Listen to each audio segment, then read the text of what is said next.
G welcome to the channel physical education with Zahid, اور میں ہوں آپ کا ہوسٹ محمد زاہد محمود۔ آج ہم بات کریں گے پاکستان ایئر فورس کے اندر آنے والی ایجوکیشن کیڈرز کی جابز کے بارے میں، جس میں بحیثیت ایجوکیشن انسٹرکٹر، ریلیجیس ٹیچرز آپ شمولیت اختیار کر سکتے ہیں۔ ان کی تعلیمی قابلیت کیا ہے، تجربہ کیا ہے، آپ کو کون سا رینک ملے گا، آپ کو ایج ریلیکسیشن ملے گی یا نہیں ملے گی، اور کب سے کب تک آپ اپلائی کر سکتے ہیں، اور سلیکشن کا طریقہ کار کیا ہوگا۔ ان تمام چیزوں کو اس ویڈیو کے اندر ہم ڈسکس کریں گے۔ اگر آپ اس چینل پہ نئے ہیں تو چینل کو سبسکرائب کریں تاکہ آنے والی ہر انفارمیٹیو ویڈیو سب سے پہلے آپ تک پہنچ سکے، اور اگر ویڈیو اچھی لگی تو اس کو لائک اینڈ شیئر ضرور کیجیے گا۔ اب اس کی رجسٹریشن کا آغاز جو ہے وہ 15 مئی سے 21 مئی تک جاری رہے گا، جس میں آپ کا ٹیسٹ کمپیوٹرائز ہونے کی وجہ سے امیدواروں کو کمپیوٹر کا بنیادی استعمال آنا ضروری ہے۔ اگر آپ فردر انفارمیشن چاہتے ہیں تو اس کے لیے آپ www.joinpaf.gov.pk کے اوپر جا کے مزید معلومات لے سکتے ہیں۔ صبح 8 سے 2:30 بجے تک آپ جو بھی انفارمیشن لینا چاہے تو فون نمبر پہ بھی لے سکتے ہیں۔ اور یہ ایجوکیشن انسٹرکٹر جو ہیں یہ پاکستانی مرد شادی شدہ ہوں یا غیر شادی شدہ، اور ان کی عمر جو ہے وہ 22 سے 29 سال تک، 29 ایئر تک، 31 اکتوبر 2025 تک، یعنی 13 اکتوبر 2025 تک آپ کی عمر جو ہے وہ منیمم 22 ایئر اور میکسیمم 29 ایئرس ہو سکتی ہے، اور آپ کا قد جو ہے وہ 163 سینٹی میٹر سے لے کر 188 میٹر تک ہو سکتا ہے۔ آپ نے فورس کے اندر جانا ہے، بے شک آپ نے ایز اے ٹیچر ہی جانا ہے، لیکن آپ کے لیے یہ فزیکل ریکوائرمنٹس کا پورا کرنا بھی ضروری ہے، کیونکہ آپ کو رینک دینا انہوں نے۔ اس میں تعلیمی قابلیت کیا ہے، کس کس سبجیکٹ کے ٹیچرز اپلائی کر سکتے ہیں، اس میں میتھمیٹکس ہے، فزکس ہے اور انگلش ہے، اور اس کے ساتھ ساتھ ریلیجیس ٹیچر ہے اسلامک اسٹڈیز۔ میتھمیٹکس کا آپ کی ایم ایس سی 16 ایئر یا بی ایس ہے آپ کا 4 سالہ، تو اس میں 2.7 سی جی پی اے جس کا ہے منیمم وہ ایلیجیبل ہے، اس سے کم والے اپلائی نہیں کر سکتے۔ اگر آپ نے اینول سسٹم کے تحت کیا تو آپ کی فرسٹ ڈویژن ہونا ضروری ہے۔ اسی طرح فزکس کے اندر بھی سیم کرائٹیریا ہے، آپ کی ایم ایس سی ہے یا بی ایس فزکس ہے 4 ایئر، اور 2.7 آؤٹ آف 4.0 سی جی پی یا پھر 60% مارکس فرسٹ ڈویژن ہونا ضروری ہے۔ انگلش کے اندر بھی سیم کرائٹیریا، اور اس طرح ریلیجیس ٹیچر کے حوالے سے عمر کی حد جو ہے وہ 25 سے 29 ایئرس تک ہے۔ وہاں 22 سے 29 ہے، یہاں پہ 25 سے 29 ہے، کیونکہ زیادہ کر دی، کیونکہ اس میں کچھ چیزیں ہیں وہ میں آپ کو بتاتا ہوں کہ جس طرح ان کا کورس ہوتا ہے شہادت العالمیہ کا، تو وہ 8 سالہ کورس ہے، جس وجہ سے عام بچوں کی نسبت جو بچے شہادت العالمیہ کرتے ہیں ان کی عمر زیادہ ہو جاتی ہے۔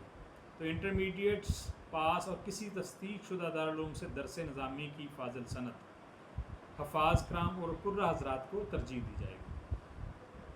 ابتدائی رینک جو ان کو دیا جائے گا وہ چیف ٹیکنیشین کا دیا جائے گا، اور جب وہ تربیت مکمل کر لیں گے ٹریننگ، تو اس کے بعد ان کو اسسٹنٹ وارڈن آفیسر کے رینک پر فائز کیا جائے گا، یعنی ان کو ایک رینک بھی ملے گا۔ رہیں گے وہ سول میں ہی، لیکن ظاہر سی بات ہے فورس کے اندر ہے تو ان کو رینک دیا جاتا ہے، پھر آگے ان کی پروموشن بھی ہوتی ہے۔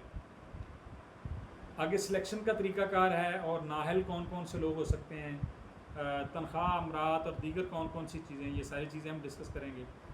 رجسٹریشن کمپیوٹرائز ٹیسٹ ہوگا آپ کا، انگلش، فزکس، میتھ اور پرسنالٹی ٹیسٹ ہوگا۔ ریلیجیس ٹیچر کا ذہانت اور پرسنالٹی ٹیسٹ ہوگا۔ سلیکشن سینٹر میں ابتدائی طبی معائنہ اور انٹرویو ہوگا۔ طبی معائنے کے موضوع میں اور انٹرویو میں پاس ہونے والے امیدواروں کا فزیکل فٹنس ٹیسٹ ہوگا۔ فٹنس ٹیسٹ کے اندر آپ کو 1.6 مائل جو ہے وہ 9 منٹ کے اندر پورا کرنا ہوگا۔ 15 پوش اپ ہیں، 15 چین اپ ہیں، اسی طرح 3 چین اپ ہیں، اس طرح 20 سیٹ اپ ہیں، تو ان کے لیے 2 منٹ کا ٹائم ہے۔ یہ فزیکل فٹنس کا عموماً آپ کو پتہ ہی ہے کہ یہ ٹیسٹ وغیرہ ہوتے ہیں جہاں کہیں بھی آپ فورس میں جائیں۔ اس کے ساتھ ساتھ یہاں پہ کچھ یہ بھی بتایا گیا ہے کہ کون سے امیدوار جو ہیں وہ نااہل ہیں۔ تو جو پہلے پی ایف سے نظم و ضبط کی خلاف ورزی پر جن کو نکالا گیا ہو، کسی ٹریننگ سینٹر کے لیے نااہل ہوں، ڈیفنس سروس ٹریننگ کے دائرے میں کسی بھی وجہ سے برطرف کیے گئے ہوں، امتحانات میں اسی طرح کے امتحانات میں 2 دفعہ جو رہ جائے وہ تیسری دفعہ نہیں کر سکتا۔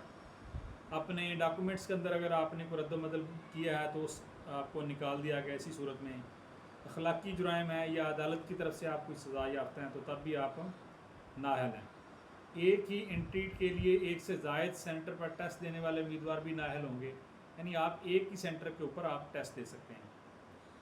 سی M P C M H armed forces board سے مسترد شدہ، یعنی جن کا پہلے کوئی میڈیکلی طور پر جن کو ریجیکٹ کر دیا گیا ہو کسی بڑے ریزن کی وجہ سے، کسی بھی سرکاری ملازمت سے برطرف شدہ، یعنی اگر آپ ڈسمس کیا گیا کسی محکمے سے آپ کو تو تب بھی۔ اب آپ کو مدت ملازمت کتنی ہے، تنخواہ کیا ہے، مراعات کیا ہیں، یہ ساری کیا چیزیں ملیں گی۔ تو یہ پی ایف کے جو پے اسکیلز ہیں ان کے مطابق آپ کو تنخواہ اور الاؤنسز ملیں گے، جہاں پہ آپ کا کھانا اور رہائش فری ہوگا۔ ٹریننگ کے بعد شادی شدہ افراد کو رہائش پی ایف کی مروجہ پالیسی کے تحت دی جائے گا، ظاہر سی بات ہے وہاں کوارٹرز ہوں گے۔ فیملی اور والدین کے لیے طبی سہولیات ہیں، گروپ انشورنس اسکیم ہیں، اندرونی اور بیرون ملک کورسز اور ڈیپورٹیشن کے نادر مواقع ہیں، ریل اور بائی ایئر 50% ڈسکاؤنٹ ہے، اعلیٰ تعلیمی اداروں میں بچوں کی تعلیم کے لیے خصوصی کوٹا ہے، فریضہ حج کی ادائیگی کے لیے رعایتی سفر کی سہولت ہے، پاک فضائیہ کی رہائشی اسکیموں کی رکنیت بھی آپ کو مل سکتی ہے۔ اہل امیدوار تمام اپنے ڈاکومنٹس وغیرہ لے کے ڈی ایم سی جس میں کمپیوٹرائز شناختی کارڈ، اسمارٹ کارڈ اور آپ کی 4 تصویریں کہ ہمراہ جو یہ سینٹرز آپ کو ایڈ مل جائے گا۔ آپ پاکستان ایئر فورس کی ویب سائٹ کے اوپر جائیں گے تو یہاں پہ ایبٹ آباد، فیصل آباد، حیدرآباد، راولپنڈی، کھاریاں، کراچی، ملتان، پشاور، مظفر آباد، کوئٹہ، سکھر، میاں والی، گلگت اور ڈیرہ اسماعیل خان یہ اضلاع ہیں جہاں پہ آپ سینٹر کے اوپر آپ جا کے اپلائی کر سکتے ہیں۔ تو اس ویڈیو کے حوالے سے اگر آپ کی کوئی بھی کیوری ہو تو آپ کمنٹ سیکشن کے اندر پوچھ سکتے ہیں، اور اگر یہ ویڈیو آپ کو اچھی لگی تو اس کو لائک اینڈ شیئر ضرور کیجیے۔